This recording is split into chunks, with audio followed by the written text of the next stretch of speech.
Hey now, boys and girls, it's Rob here from Rob's School of Music. It's Wednesday. We're doing 2 awesome interviews today, along with Record Talk this evening. So at 6 p.m. tonight, we're going live with Christopher Thorne from Blind Melon. At 9 p.m. tonight, Record Talk, our 10th episode, and we're talking about 10 from Pearl Jam. And right now, we're going to be going live straight to Russia with a sick guitar player, Alexandr Misko. I think I'm saying his last name correctly. I got to clarify that. But before we jump onto the interview, I just wanted to let you guys know, check out robschoolofmusic.com. We have an amazing music wizardry online summer camp going on starting next Saturday, the 31st, through August 2nd. It's all over Zoom around the world. Music teachers from around the world and professionals will be converging to teach you amazing lessons throughout that entire weekend. robschoolofmusic.com to find out music wizardry. All right, guys, so I guess let's just jump on, start up this interview, all right?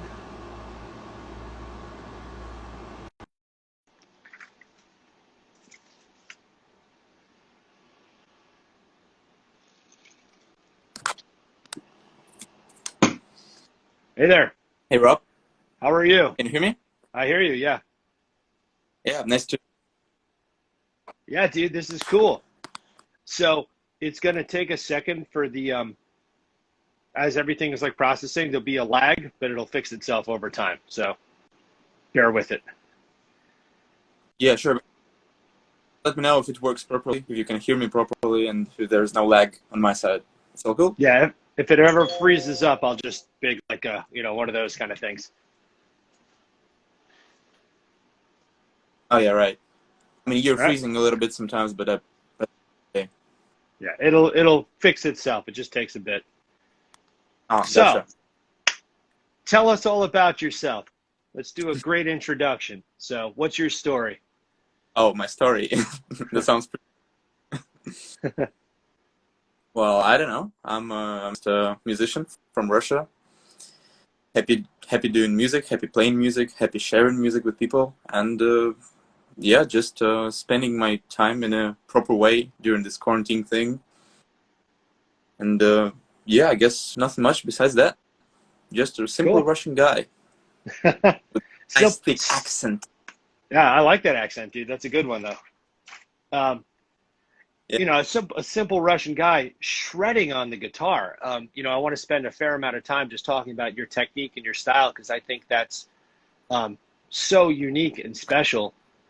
So what we are is we're a music school. We're based out of, we're in New York State in America, but we have students all around the country. And every week we do these interviews with musicians from around the world just to kind of give our students an opportunity to connect with other people out there living the dream, Oh, yeah, that's great. Awesome, dude. So how did you develop? So I first came across you, I'm going to say it was about a year ago, maybe. I saw one of the videos. Someone shared it to me. I think it was the, never gonna, what's it? The name, I can't remember the name of the song, but, man, what is it? The guy from Wham, what's his name? George Michael. You did a George Michael song. What's that song? Yeah, I think it was Yeah. Careless Whisper. That's the only one I did. That's the one. That's the one, yeah. And someone shared that to me, and I was like, holy crap, what?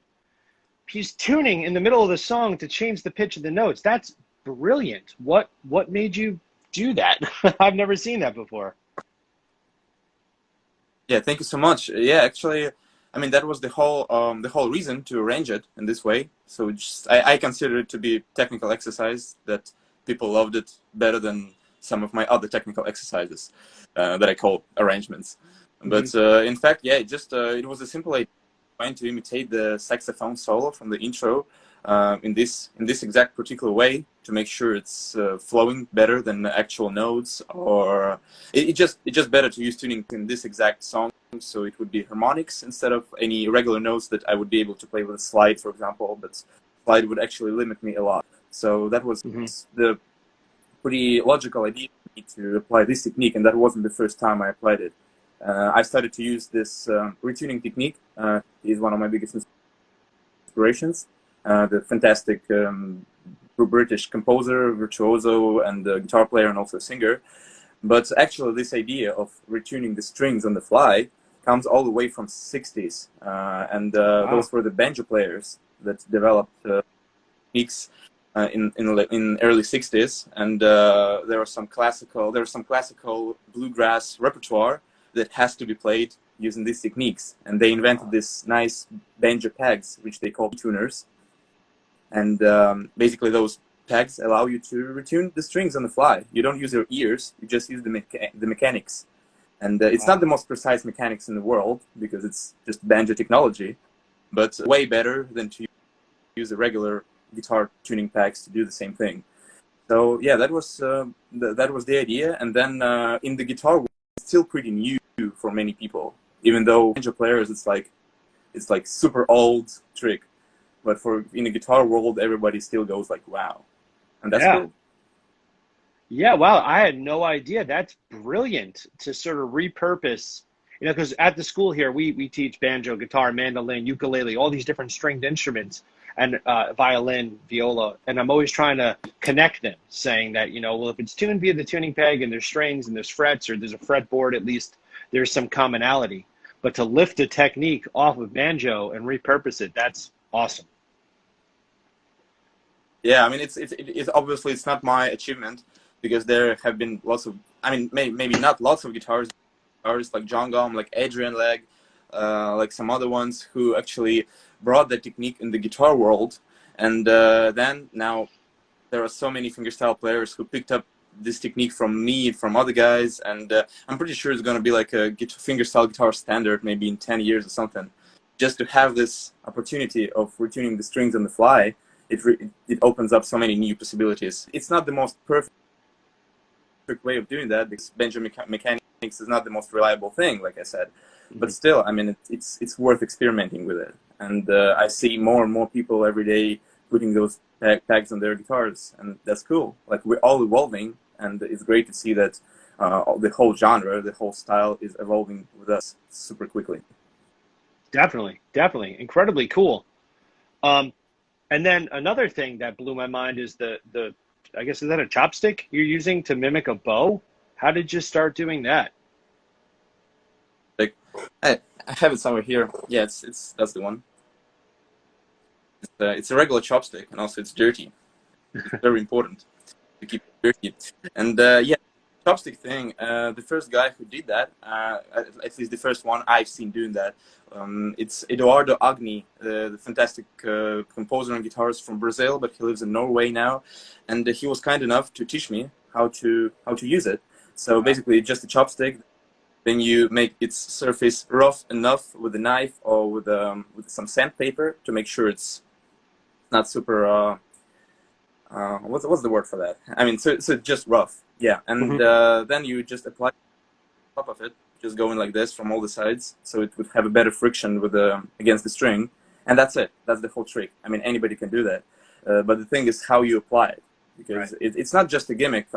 Some people think it's a gimmick, but in fact it opens up so many new possibilities again, especially if you combine it with some reverbs and delays and some pedals and stuff. So just another enormous world of exploration, and that's super cool. Yeah, and it's just one of the things that I use quite a lot, and that still feels like something very new for lots of people. So it always brings some amazement on the live shows. Yeah, man, that's it. It's these little things, but it's I think it's wonderful that you're so eloquently referencing all the people that sort of inspired you. But, to me, and I think a large part of this audience here, like, you're the guy who's put it all together in a really cool way. So thank you for being at the forefront of combining these techniques and, the virtuosity in which you're performing. How long have you been playing guitar? Yeah, thank you so much. Yeah, I've been playing for like, I guess 11 or 12 years now. I mean, I haven't counted the exact like, but it interesting, that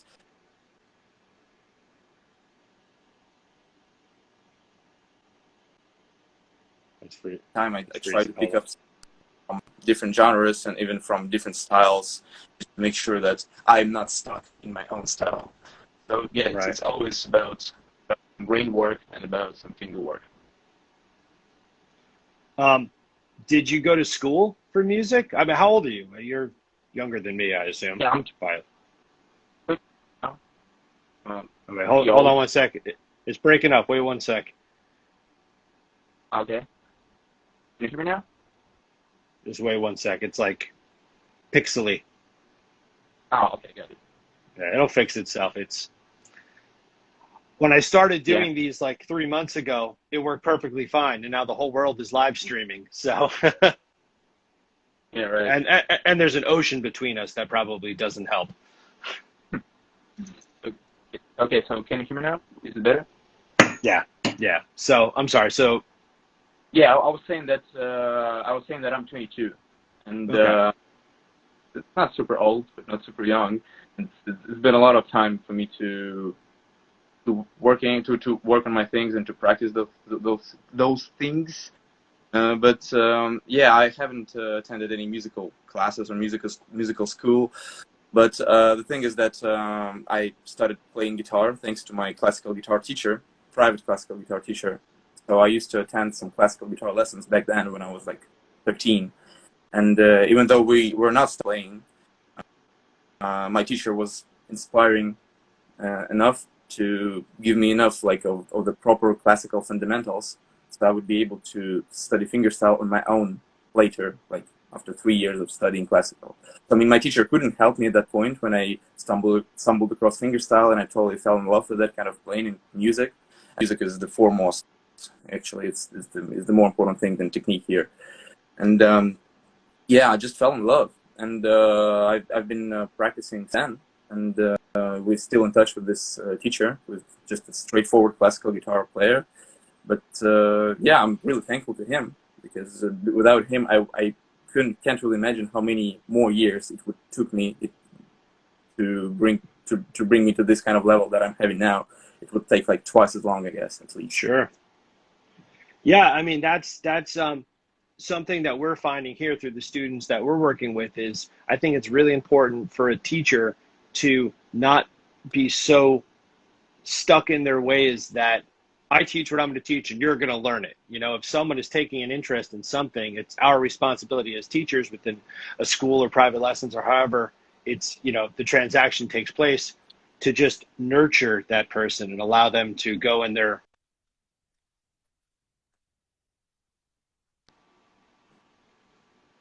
I apologize. This connection is fighting us today. You But hear me? it's okay. Yeah, I think you got back. I think you just got back. Yeah, yeah. All right. We'll And just keep yeah, powering through it.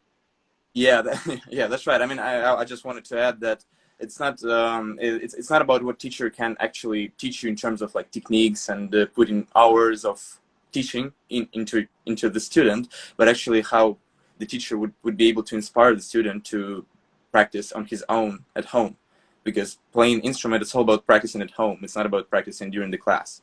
Exactly. Exactly. We always say to our students here, I see you for a half hour, an hour per week. There are so many other hours that you're out there in the wild, so it's the responsibility to inspire. Perfectly said, man. Um, let's talk about the types of guitars you use. I see in the videos, you know, you have the multi-scale fan fret kind of design. What made you go that way? Oh yeah, I mean, I play Loudon guitars now. Those guitars are being built in Northern Ireland, in the small town called Downpatrick. So there are like around 30 luthiers who build those guitars, and they're awesome, handcrafted, and I love the feel of them. And this exact design with fan frets, it was just an experiment because I never really played fan fretted guitars before, and I just knew that it would help some intonation a little bit. Yeah. And that's what really happened, because it's, I mean, for some people it looked weird, but I just, thankfully it's not preventing me from playing, because it's surprisingly it's easy to play, but at the same time it does help the intonation in terms of the low tunings, because I play in the very low tunings. I rarely go higher than C on my lowest string, so it means that it's nice to have a longer scale there, so it would just stay in tune better. So Mm-hmm. it's not like all the diseases, but it kind of helps, and I'm really happy about that. So I think for all of my future guitars, I'm gonna stick to this design because it looks cool, and also it's easy to play, and I guess girls love it. Yeah. It's funny because years back I purchased a 7 string guitar, electric guitar that had the fan frets, and I was so afraid of it. And then when it came to the intonation, you're 100% correct. It changes the game. Well, I was out at the NAMM show in California in January, and I picked up a Strandberg 8 string guitar, and it had this true temperament system. So it had fan frets, but then the frets are like broken, they're like squiggly. Oh yeah, right, yeah. That was weird. Like I could wrap my head around the fan frets, but with these true temperament frets, like I could barely make a D chord without freaking out. Yeah, it's pity we haven't got to see each other at NAMM. Because Yeah, I was playing there like for all the 3 days, I guess. And then I had to go all the way to Germany from there straight away. So it's been, but that was my first NAMM, and it yeah, was yeah, it was super cool. I mean, I've met lots of guys like all the guys from Rings of Saturn. That was great, and yeah, also my fingerstyle inspirations and my fingerstyle friends.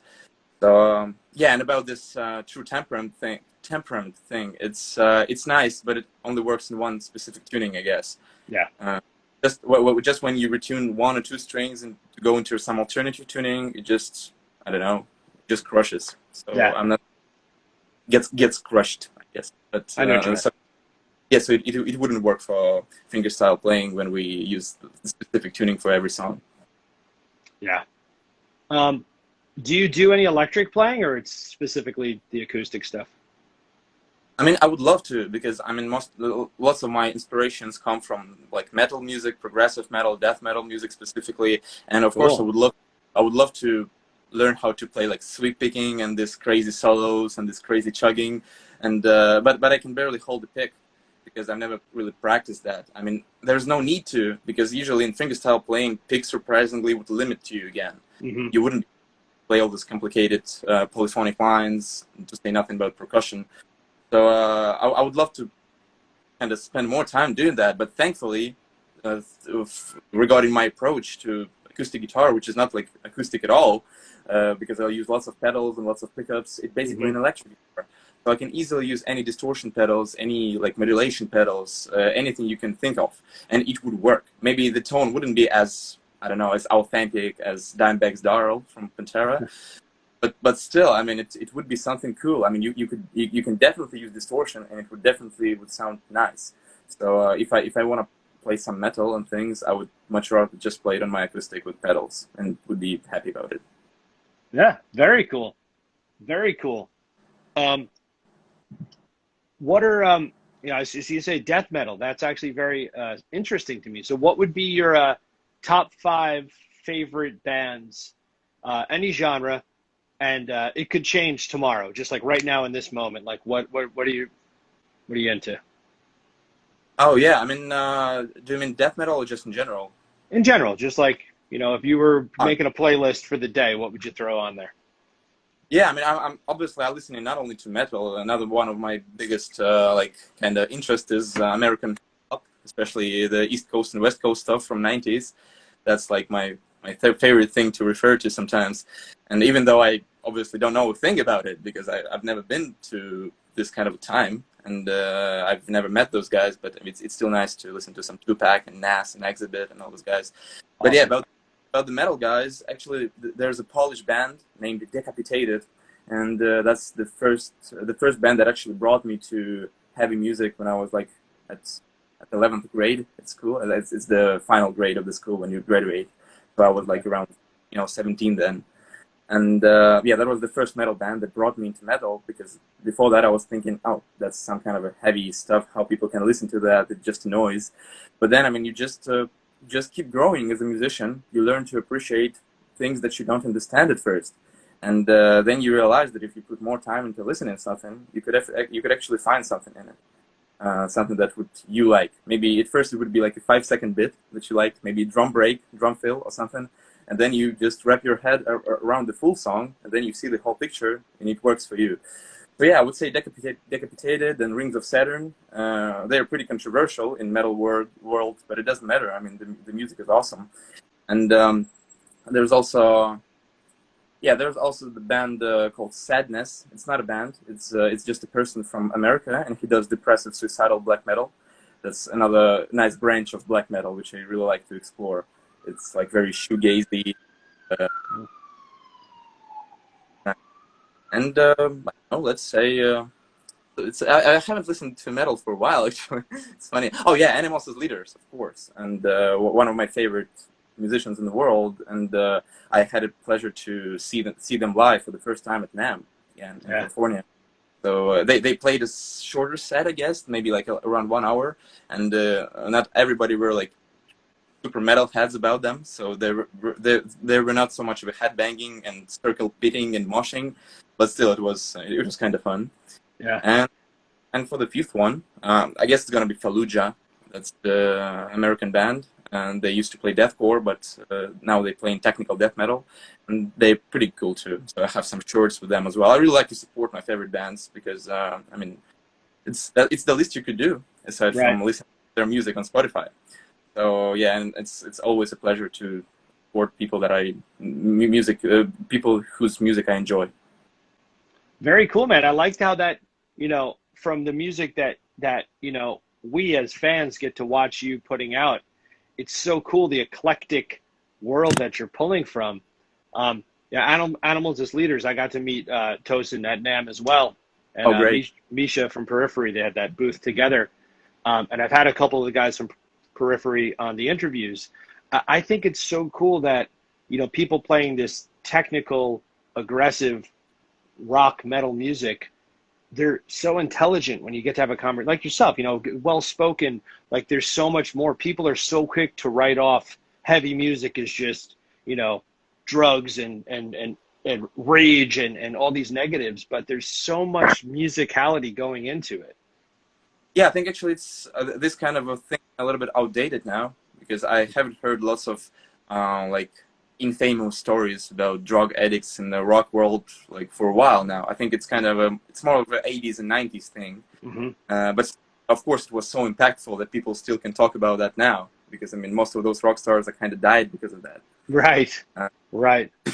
But yeah, but for the like let's say modern metal world, it's like opposite, because those guys are actually hitting the gym. They like they write good music. They also support their fans. They do all this video courses and things.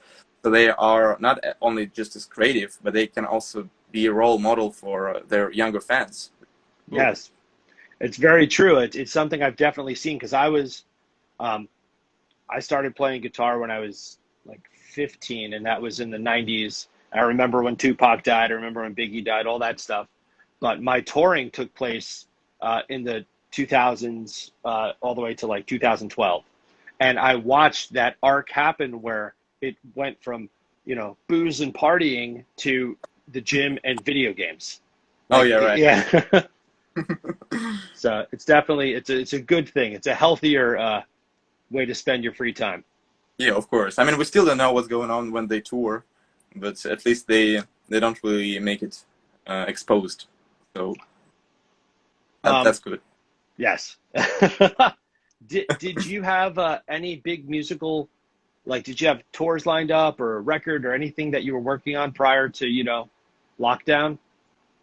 Yeah, that's a good question, because I mean, obviously I can't have any tours now, and I think it's gonna be like that at least until maybe February or January or something. Yeah. I think lined up like International Guitar Night. That should be all around America, and also should cover some cities in Canada. Should be from January all the way to March. But still, I mean, nobody knows, because there are some weird things that are going on in America. So I think it's not about people are not thinking about music now, and also this virus thing that goes on top of it all, so to make things worse. And we have some problems in Russia as well with that. Especially with virus. So there's a possibility that there's going to be another lockdown, maybe in September or October. Then it means that I wouldn't be able to leave the country for another couple of 3 or 4 months. And I can't even leave the country just to visit my friends abroad, to say nothing about playing shows. Because I would just love to fly to somewhere, because I'm being road sick again. There's nothing much to do at home aside from video games and gym. Yeah. So yeah, and about my projects, I think I released my best album to date last November. It's called Ground Trip. That's my third full-length album. Lots of original music and some covers. and I still believe that's my best work. So I haven't even composed anything proper then, and just because I don't want to. It's like I'm not the type of guy that would be ready to release like 6 or 10 or 15 albums of fingerstyle music. Even though, of course, I would be growing as a composer and blah blah blah, but still, it's going to be kind of the same thing. And I'm interested in trying something else, and that was one of the reasons why I started rapping during this quarantine time, because it's something that I really wanted to try for a long time, just to combine my favorite songs, like from Eminem, from Snoop Dogg, just arranged for a guitar, and then with the rap on top. And it worked out. I mean, some of those videos really got kind of viral. Yeah. Even though even though I was just sitting on the couch and recording myself with the iPhone, so it's just like so raw, and playing wasn't perfect because it's like just a raw kind of a sketch, but still, I mean, people loved it. So I got some confidence in terms of I can do more of that. So I'm doing more of that now, and also I'm doing the project with my friend from the city nearby. His name is Dmitry, and he plays electric bass. I think he's one of the best players, one of the best bass players in Russia, and it's a pleasure to work with him and to write music, and that's like it's so inspiring. I haven't been haven't been feeling that inspiring for a while, that inspired for a while, just composing music with somebody, and I think we're gonna come up with an album maybe by the end of this year or maybe next year or something.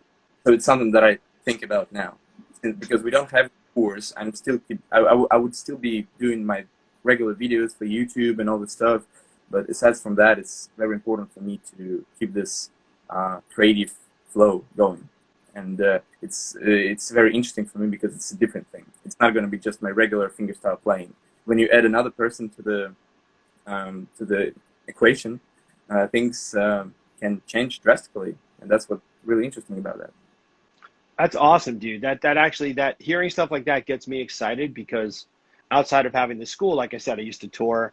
I'm endorsed by PRS Guitars, so they put something on their website right when the lockdown started about like the different artists who were doing lessons, and that gave the school a huge push because people could see, oh wow, you know, someone could be anywhere in the world, see this, and then come in for the lessons. But the collaborative writing element, being, you know, away from all the people I play music with live around this country. We're not all in New York where I live.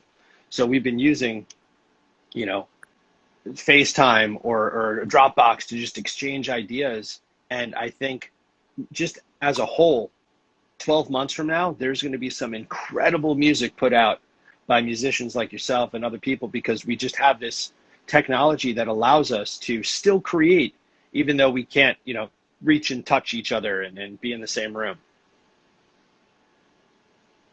Yeah, that's super exciting. Yeah, very much. Your English is fantastic. Ew.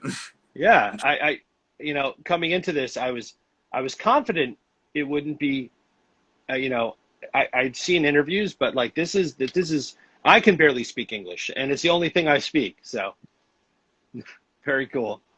Yeah, I've been working a lot on that, but actually, maybe it helps a little bit that my bachelor's degree is linguistics. So I'm not a musician. So I mean, I have never been a good linguist, of course, because I started to tour just at the same time when I was studying. So I used to miss lots of classes and stuff, and it wasn't easy for me to graduate because of all the bad marks and stuff. But yeah, I think it kind of affected me in a way, and also touring. Yeah, I mean, when you just one thing when you just, I don't know, read books and learn rules, and another thing when you just can talk to people. And even though I realized that I make mistakes here and there, especially with some tenses and things, it still kind of works, because as long as people can understand me, and as long as I don't feel that I bother them with my like slow speech, then it kind of works. Dude, I think it's fantastic. I am, this is incredible.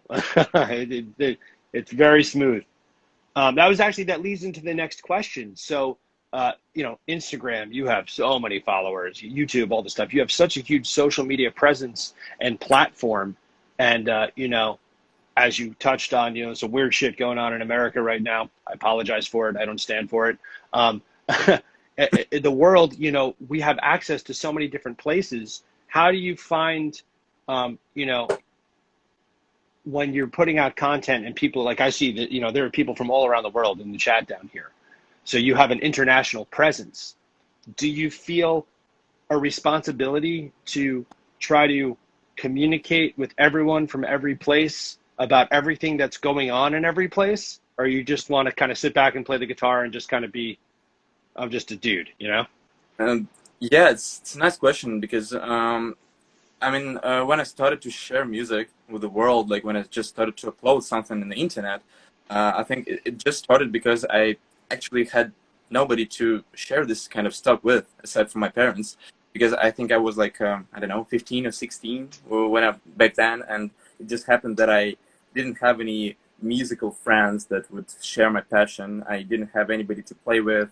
I didn't even have to. It didn't even had anybody to share this kind of a songs from my biggest inspirations that I used to learn back then, just to show it. Hey, I can do that. Just check it out. It's nice music. I love the song, and I actually was able to learn it and just check it out. It's so nice. I didn't have anybody except for my parents, so I guess that was the initial reason I started to upload things on YouTube, just to get some, at least any kind of feedback. And then it just started to grow slowly, but I have never really thinking about myself as some kind of a media influencer or whatever. I'm just really happy to have this fan base. I'm just happy to have people who actually find something in my music, like I find something in the music that I love.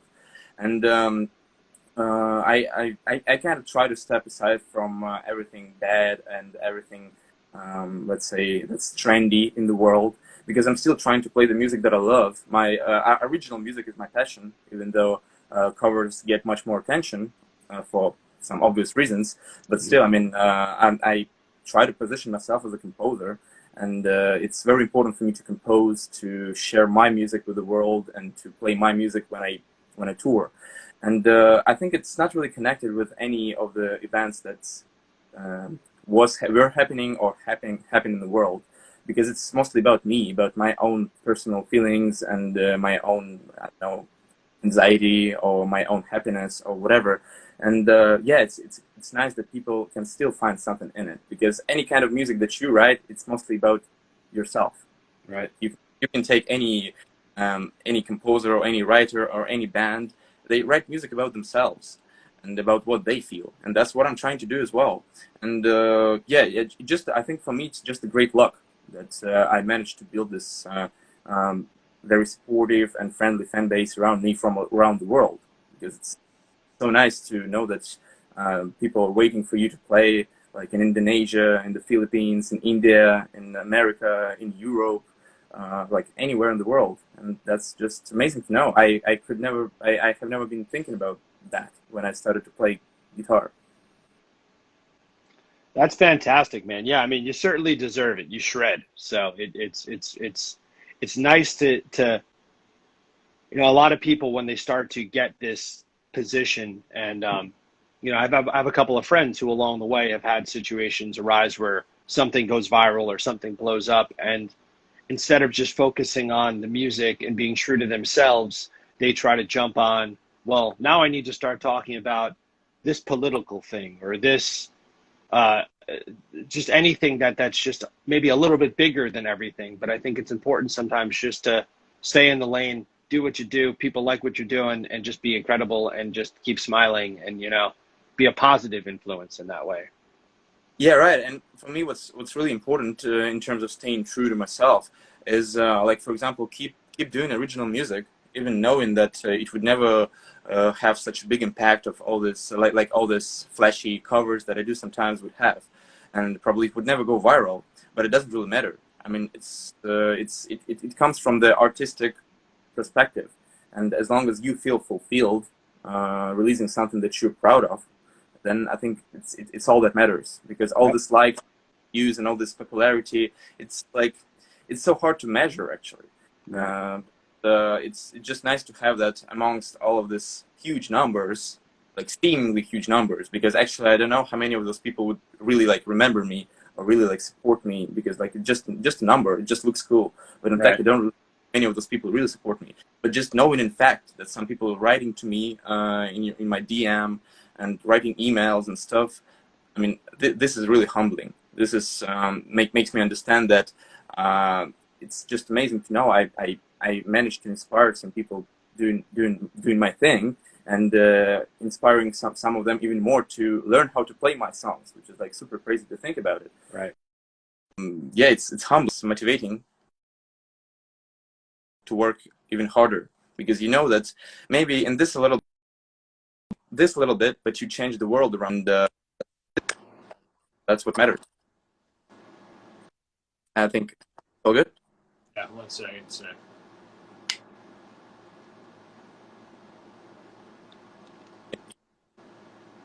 Audio got messed up. Give me 1 second here. It'll fix itself. I got a phone call and that ruined everything.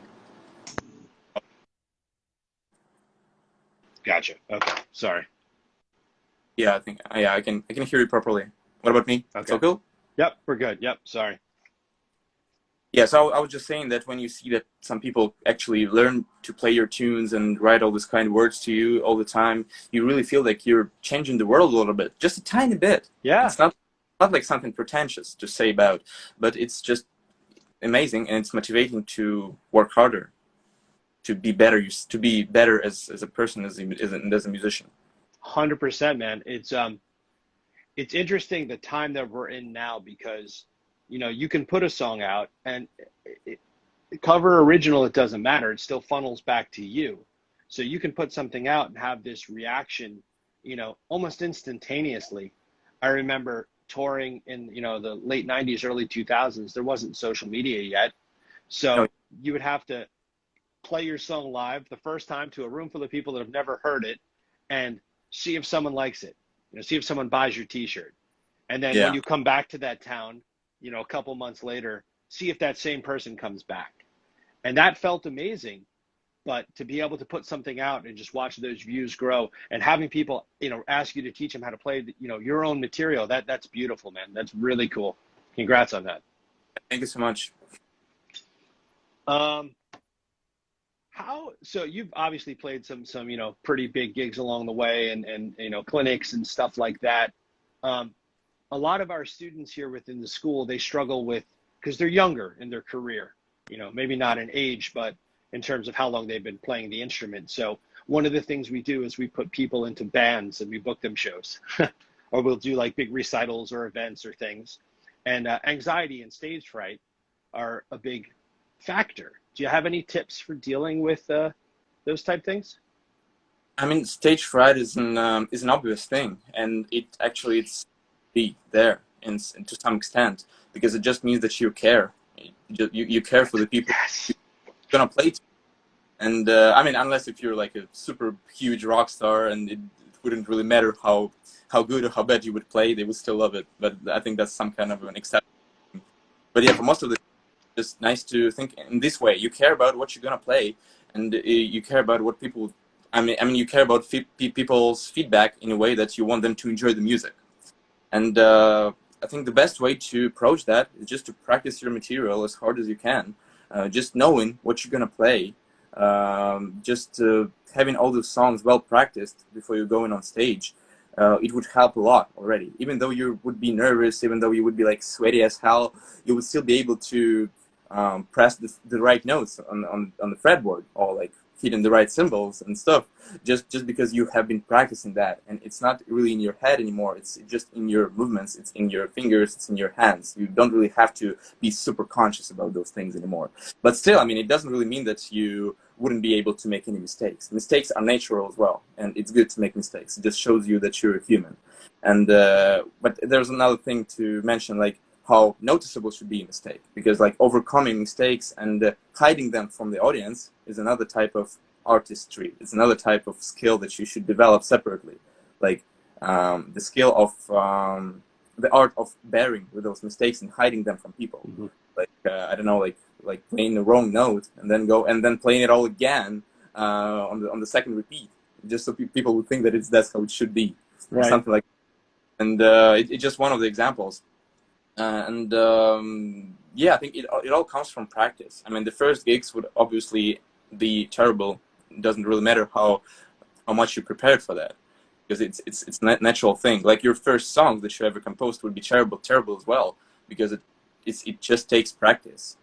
Any of those we're talking about take practice, and yeah, the more you play, the more confident you get. And also, it's nice to play in some at some venues where people don't really care about you, and that's how I started. I used to play in all these local bars here, and it was back then when I didn't have any pickups and stuff, so my guitar sounded like crap.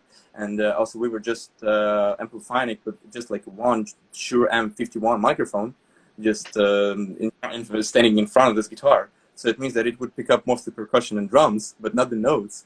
And so, like off stage, it would sound like there's just somebody building a shed or just drumming, but no notes can be heard. And so it was like it was a weird reaction. I mean, people loved it, of course, because it looked fancy, but I'm not really sure if they actually loved the music.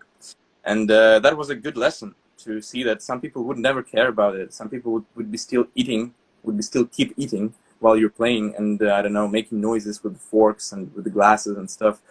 So it makes you more confident, and it makes you just tougher in a way that you shouldn't care about what people think and how they look at you, or what would they ask you to play. Because even if you see the most terrible faces in the audience, it's still your job to make them a little bit happier. Yes. And that takes practice as well. Yeah, man, I love the very first thing you said, because that's what I teach and all of our teachers that work for me. You're nervous because you care. Caring is everything. You want to care. If you don't care, then what the hell are you doing it for, you know? And then the practicing, obviously. And I like how you said burying the mistakes, because I always try and say to people, like, you know, pick your favorite athlete. You know, Michael Jordan, basketball player, he didn't make the shot every time. No matter how great you are, a bad note's going to happen. A string might break. A cable could go bad in the pedal board. It's the ability to compensate for that and bury it. I like that a lot. Very, very well said. Yeah, thank you. I love guitar pedals. I'm a guitar pedal freak. I have my touring board next to me here has 13 pedals on it, and I just started mixing with the Axe Effects for all the modeling stuff, and that's just insane. I got my Fractal t-shirt on. Cool. What's your favorite kind of pedals that you're messing with these days?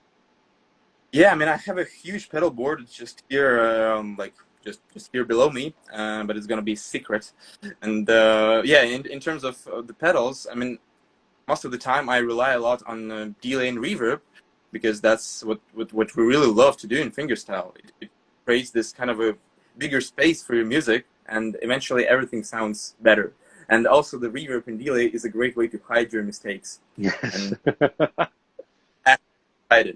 So as long as you don't hit a wrong note, like the note from the wrong scale or something, like anything would work, as long as you're like trying to keep it in tempo. Right. So, and aside from all the various types of delays and reverbs that I use in different way for every song, so that's why I have these presets and stuff. And I use Strymons, by the way. I use Strymon Timeline.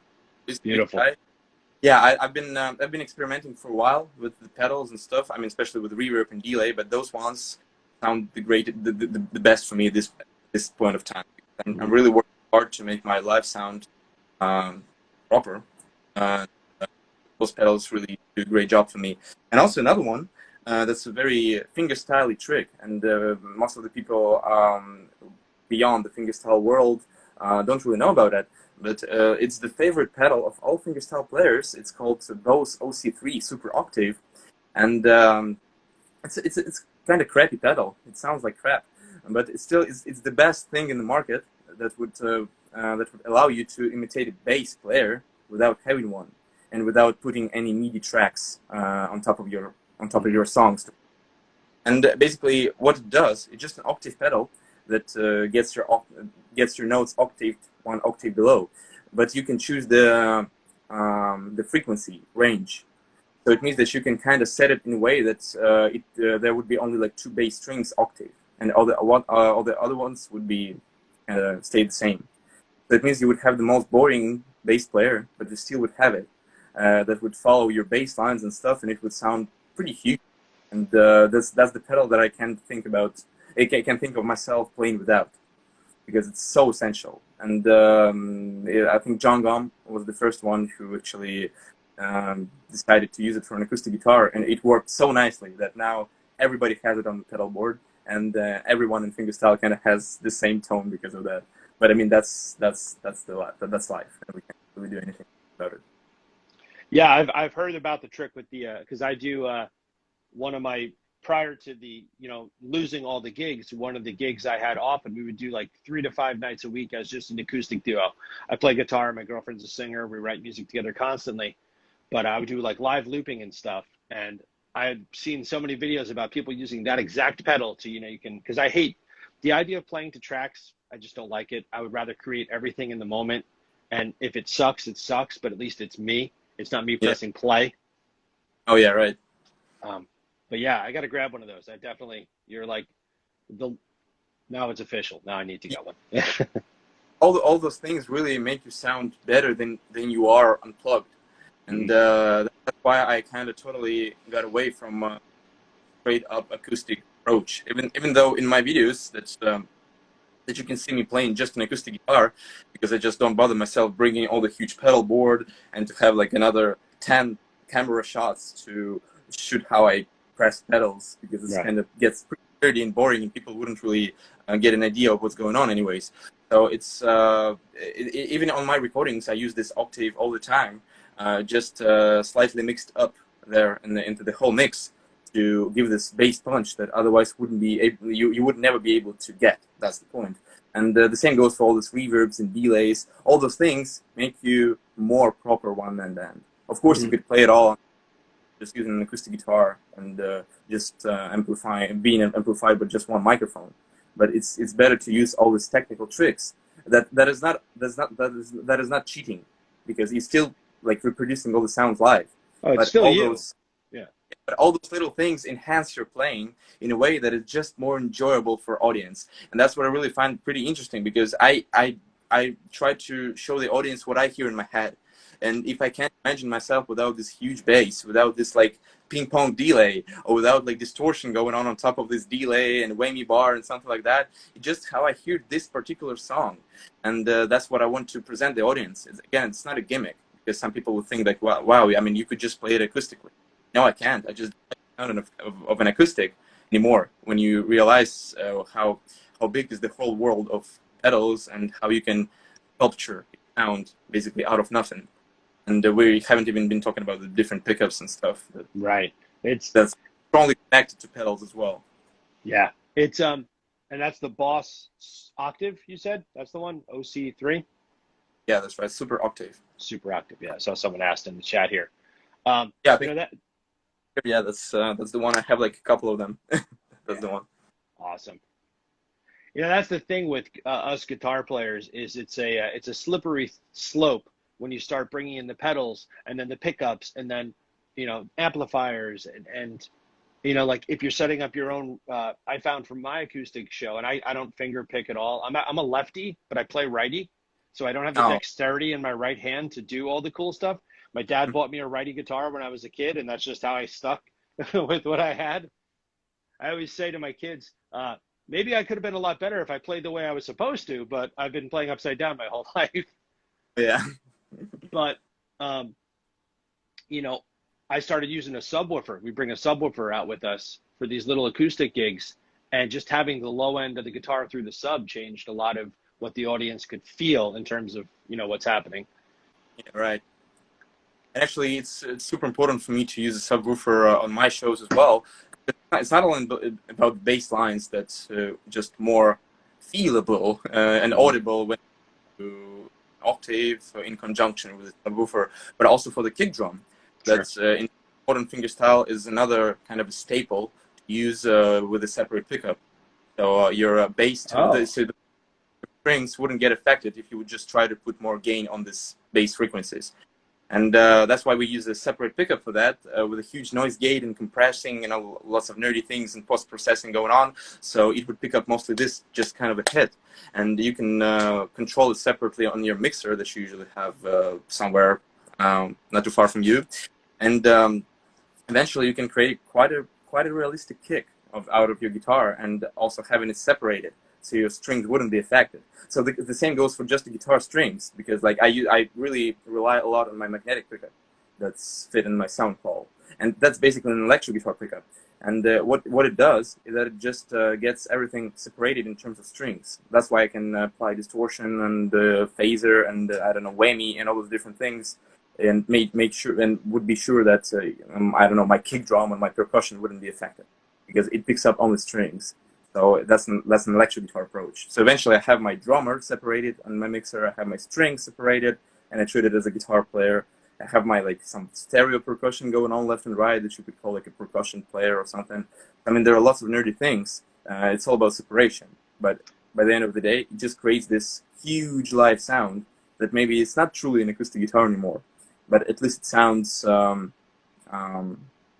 me, it sounds right. It sounds, Yeah. I would like to present it to my audience to make sure they would enjoy it.